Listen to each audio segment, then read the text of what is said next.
Hey everyone, so I wanted to make this video about getting a 6-month multiple re-entry visa to Thailand.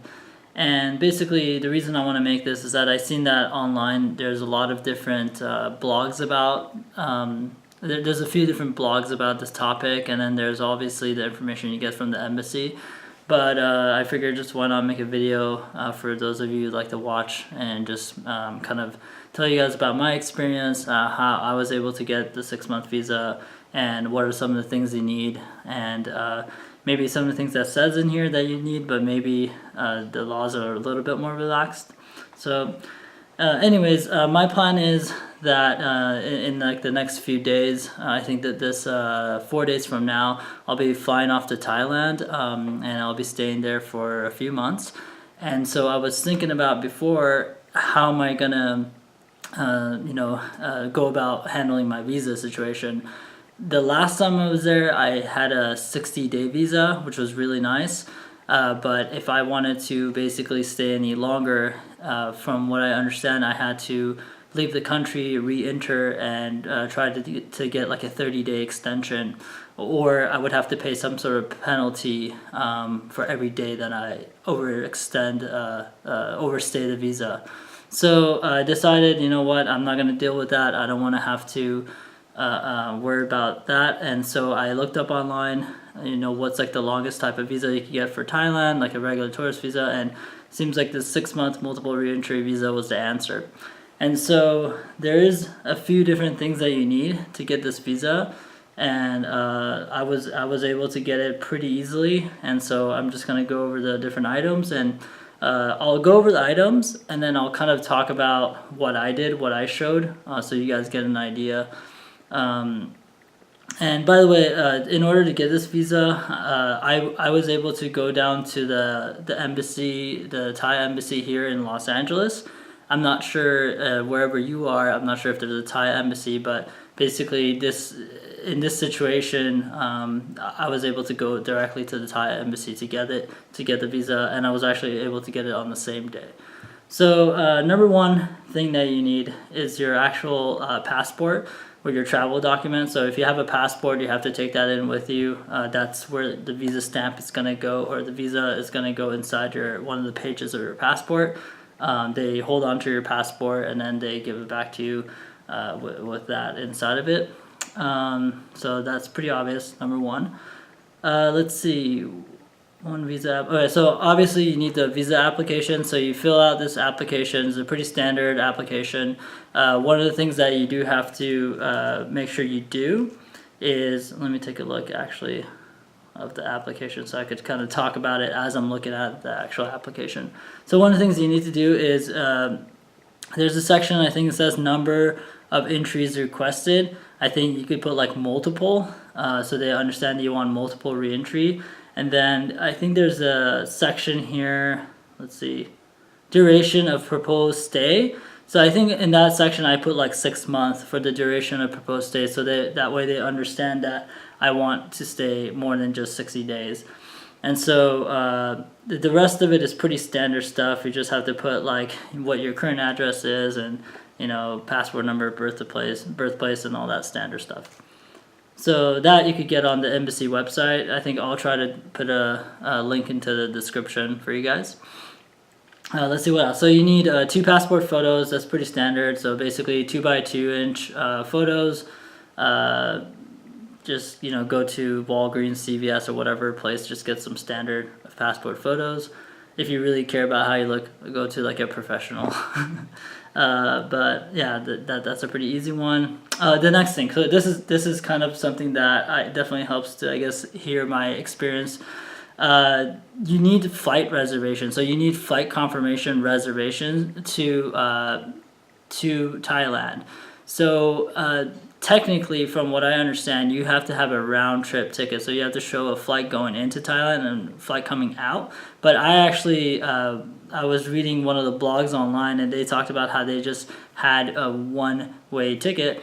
and they were able to get away with it. And so I did the same thing. I just had I got a one-way ticket to Thailand this time around, and basically when I went in there, when they brought it up, I just told them that I planned to go to like Bali in like 30 days or 45 days. And I wasn't sure exactly which place I was going to go to, but I was thinking about going to Bali. And they just said, okay, whatever. So they might give you some thing for that, some slack for that. But, you know, if you want to be safe, do get a return ticket out. But I was able to just get a one-way.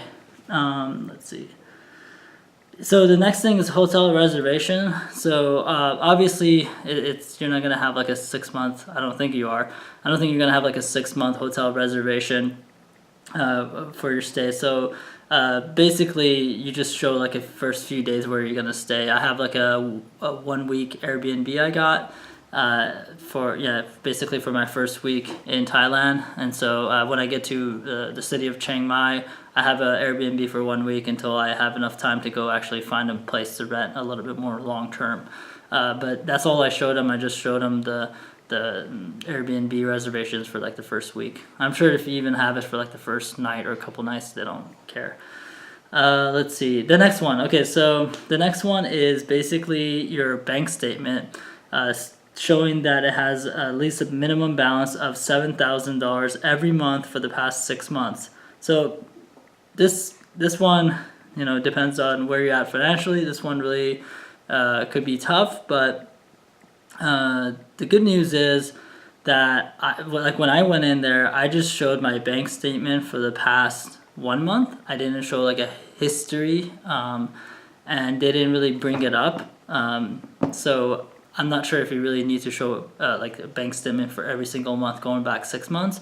But, you know, I guess to be safe, you have to do that. But from my experience, I was just able to take in my bank statement for just the past month and just show them that. And it was over 7,000, so I was able to take care of that one. The next thing you need, if you're a non-U.S. citizen, basically this list that I'm going through is for for the U.S. I think maybe every country has its own thing that you have to do. So for non-U.S. citizen, you need a copy of permanent resident alien card or a copy of valid U.S. visa. That one I'm not really sure about. I'm a U.S. citizen, so I guess I didn't have to worry about that. But if you are a non-U.S. citizen, you could take a look at this. Basically, you need your resident alien card or valid U.S. visa. The next thing, so this one is a little bit tricky, and again, I think this one it helps to kind of hear my experience on. It's that you need to have employment verification. So this could be a little bit weird because if you're like a digital nomad and you have, you work like as a contractor, you work as a freelancer, maybe you don't work for a specific company.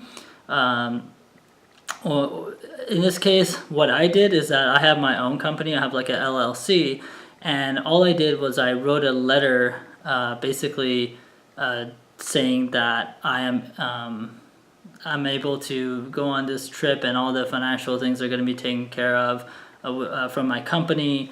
And I think if you guys already have your own business, if you already have like a LLC or you have like a C Corp or whatever filed, you could potentially just write yourself a letter. Even if you don't, I don't feel like they have an actual way to verify this information. I'm not sure if they actually verify this information, but you could be the president of your own company even if you're not a LLC or C Corp. You're self-employed, so you're basically handling your own finances. But anyways, I don't want to get into the details of that because that just goes into all sorts of law.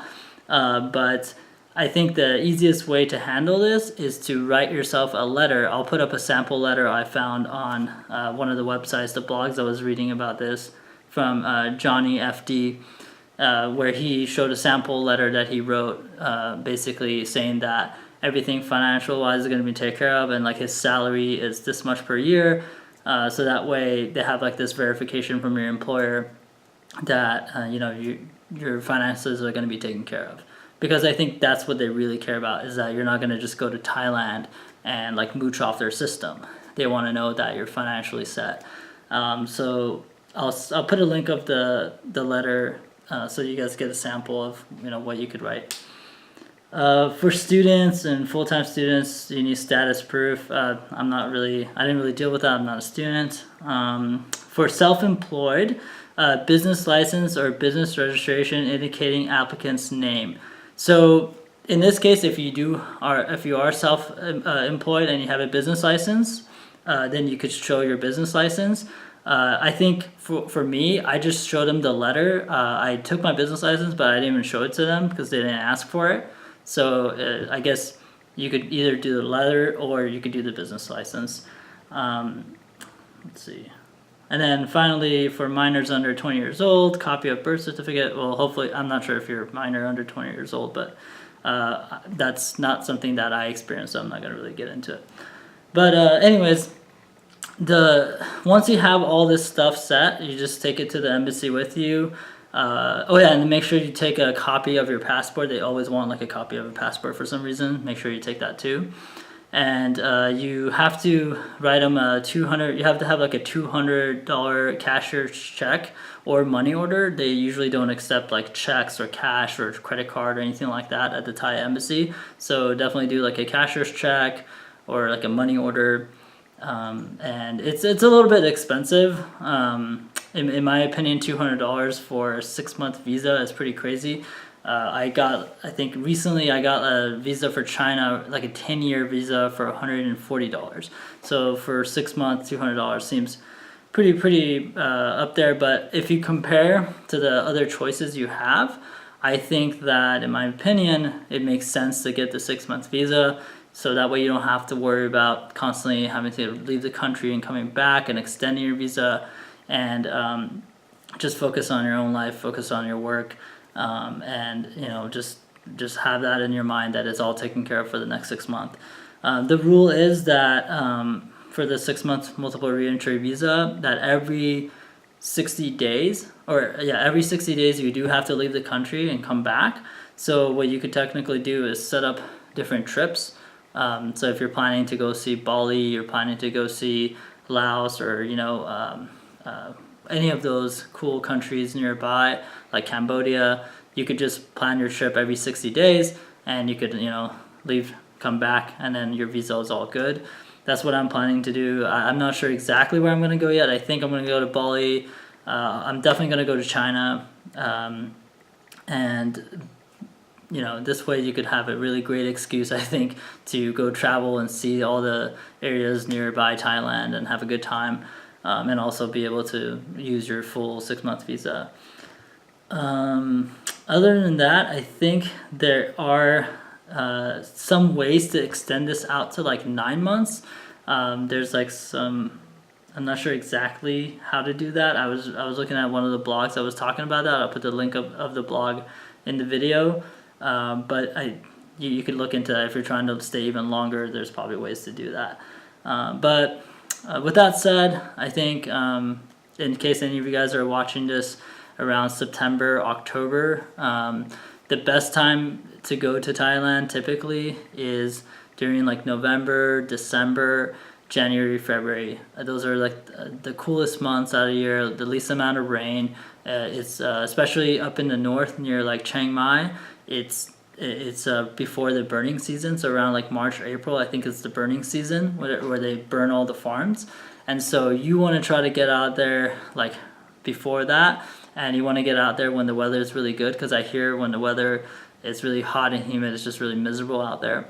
And so if you are planning to go out there and you get a 6-month visa, I think you're really going to be set, because let's say you get out there October, November, you could stay all the way to end of February into March potentially. So there's some really cool festivals during end of November that I would definitely highly recommend being there for. It's kind of towards like the 3rd week, I think, starting like 3rd week of November. They have like the Lantern Festival where they launch lanterns into the air, into the river, and basically it's like festivities for an entire week.